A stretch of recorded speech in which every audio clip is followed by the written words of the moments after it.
ભુજ ખાતે અખિલ કચ્છ મુસ્લિમ હિત રક્ષક સમિતિના નેજા હેઠળ મુસ્લિમ સમાજના ઉચ્ચ અભ્યાસ સાથે સારા માર્ક્સ લઈ આવનારા વિદ્યાર્થીઓનું સન્માન કરવામાં આવ્યું હતું। વિદ્યાર્થીઓને પ્રોત્સાહન મળે અને સમાજમાં શિક્ષણનું પ્રમાણ આગળ વધે તે હેતુથી વિવિધ ક્ષેત્રના 370થી વધુ વિદ્યાર્થીઓનું સન્માન કરાયું હતું।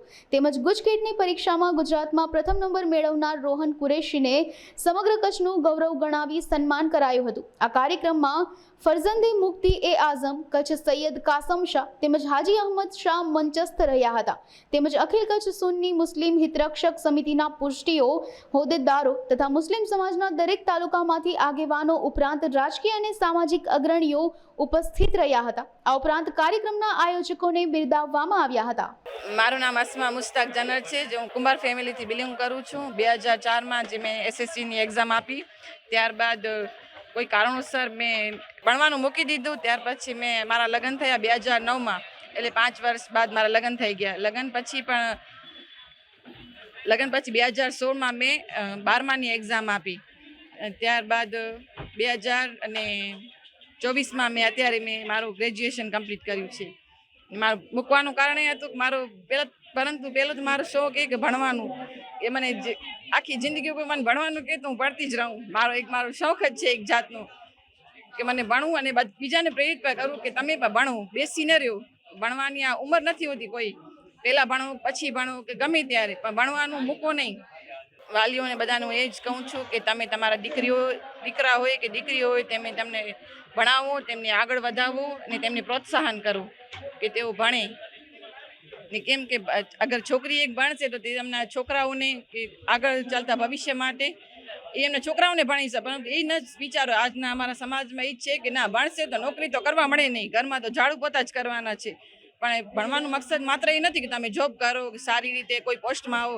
ભણતો તો માત્ર પોતાના છોકરાઓને એજ્યુકેશન કરવા માટે કે તમે આજે જોઈએ છીએ સ્કૂલમાં અમે કે મારી છોકરી પણ ઇંગ્લિશ મીડિયમમાં ભણે છે, પણ બીજી છોકરીઓના પેરેન્ટ્સને જોઉં કે જે નોટિસ આવે તો એ બાજુવાળાને વાંચવા મૂકવા બોલાવે કે વાંચી દો તો શું છે। તો એ જ કારણ છે કે તમે ભણો તો તમારા છોકરાઓ શું કરે છે, કેવી રીતે ભણે છે ને કેવી રીતે આગળ વધે છે એ તમારે કામ લાગશે। ખાલી માત્ર એટલું ન વિચારો કે ભણવાનું માત્ર કે જોબ કરો ને પોસ્ટ માટે જ તમે ભણો છો, ના।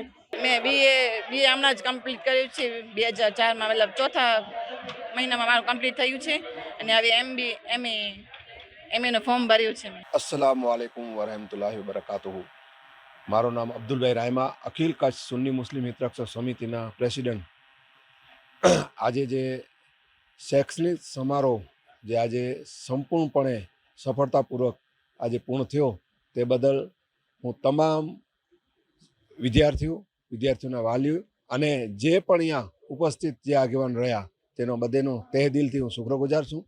આજનો જે પ્રોગ્રામ થયું એનામાં અમે અખિલ કચ્છ સુન્ની મુસ્લિમ હિતરક્ષક સમિતિ ટ્રસ્ટી અને જે જેટલા પણ હોદ્દેદાર છે, અમને બેહદ ખુશી છે કે આજે સારામાં સારો એક પ્રોગ્રામ શૈક્ષણિક કાર્યક્રમ હતો, એનામાં બધે ભાગ લઈ અને બધે ઉમદાપૂર્વક જે મહેનત કરી સફળતાપૂર્વક જે ભાગ લીધો તે બદલ તે દિલથી હું બધેનો આભારી છું।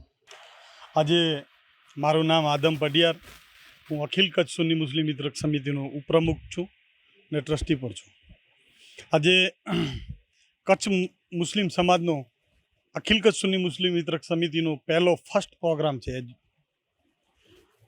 છોકરાઓને સન્માન સમારોહનો।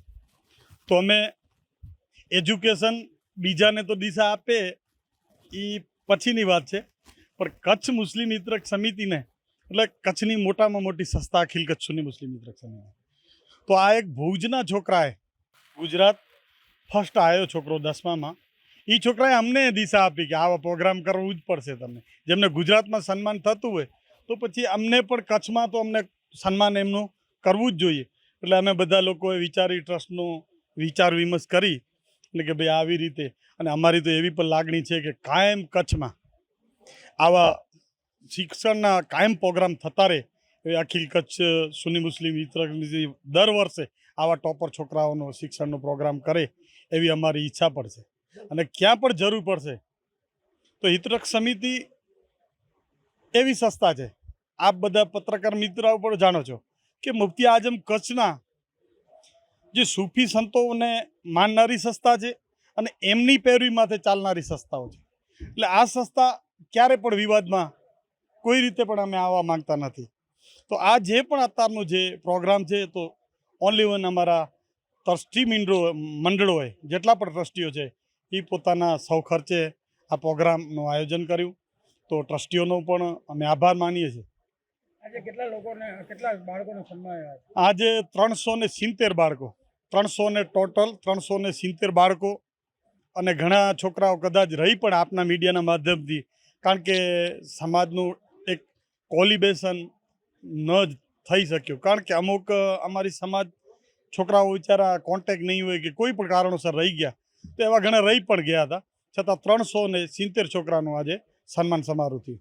જ્યાં સારું કામ એજ્યુકેશન, હું તો એક એજ્યુકેશન પ્રેમી માણસ છું, કારણ કે મેં બહુ ભોગવેલું છે કે જ્યાં તમે એક સીડી ઉપર જાઓ ત્યારે એમની તમને અહેમિયત એજ્યુકેશનની ત્યારે જ તમને ખબર પડે. કારણ તો હું તો જેટલું મારાથી બનશે, આજે જે આદમભાઈ ચાકીએ વાત કરી કે ભાઈ આ રીતે એક મારો પ્રસ્તાવ છે, તો એમને અલી મહમદભાઈએ સંપૂર્ણ ટેકો આપ્યો.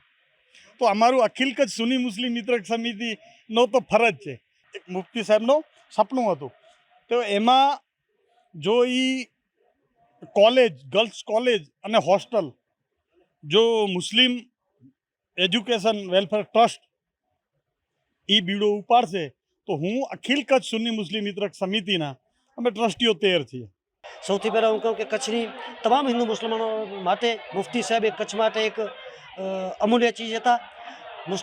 મુસ્લિમ હિતરક્ષક સમિતિ રચના બાદ અત્યારે સુન્ની મુસ્લિમ હિતરક્ષક સમિતિ કાર્યરત છે. અત્યારે પ્રથમ વખત અખિલ કચ્છ સુન્ની મુસ્લિમ હિતરક્ષક સમિતિ દ્વારા કચ્છના મુસ્લિમ સમાજના તેજસ્વી વિદ્યાર્થીઓ જે દીની અને દુનિયાવી એ લોકોનું સન્માન કરવામાં આવ્યું છે.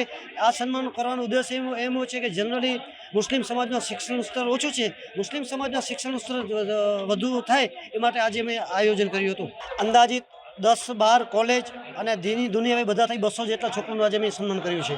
વાલીઓને શિક્ષણ આજ વર્તમાન સમયની અંદર ભારત મહાસત્તા બને ત્યારે જ બનશે જ્યારે આપણો પાયો મજબૂત હશે. અને પાયો મજબૂત ત્યારે કહેવાય કે જ્યારે આપણે શિક્ષણમાં જાગૃત થશું, શિક્ષણ જાગૃત થશે. હું મુસ્લિમ સમાજના યુવાનોને અપીલ કરું છું કે શિક્ષણ પ્રત્યે બહુ ધ્યાન આપો અને ભારતની તરક્કી, ઉન્નતિ અને પ્રગતિમાં હિસ્સેદાર બનો. હું વાલીઓને પણ વિનંતી કરું છું કે અડધી રોટલી ખાઈ લેજો પણ છોકરાઓને શિક્ષણ અપાવજો. હું ગર્વ અને ફક્ર સાથે કહું છું કે ભારત દેશ આઝાદ થયો, આઝાદ ભારતના પ્રથમ શિક્ષણ મંત્રી ડૉક્ટર અબ્દુલ કલામ એક મુસ્લિમ હતા. આપણે એક ખાનદાન એ નસલમાંથી છીએ, ત્યારે મુસ્લિમ સમાજના તમામ યુવાનોને, માતાઓ બહેનોને વિનંતી કરું છું શિક્ષણ પર ધ્યાન આપો અને શિક્ષણ ક્ષેત્રે મુસ્લિમ સમાજ તરક્કી કરે અને ભારત દેશની તરક્કી, ઉન્નતિ, પ્રગતિમાં મુસ્લિમ સમાજ હિસ્સેદાર થાય. મુસ્લિમ સમાજની છોકરીઓમાં શિક્ષણનું પ્રમાણ ઓછું છે. મુસ્લિમ સમાજની દીકરીઓ ભણવા માટે ચાહે છે પણ મુસ્લિમ સમાજમાં સામાજિક બંધન હોય છે, મુસ્લિમ સમાજમાં જે પરેજ હોય છે.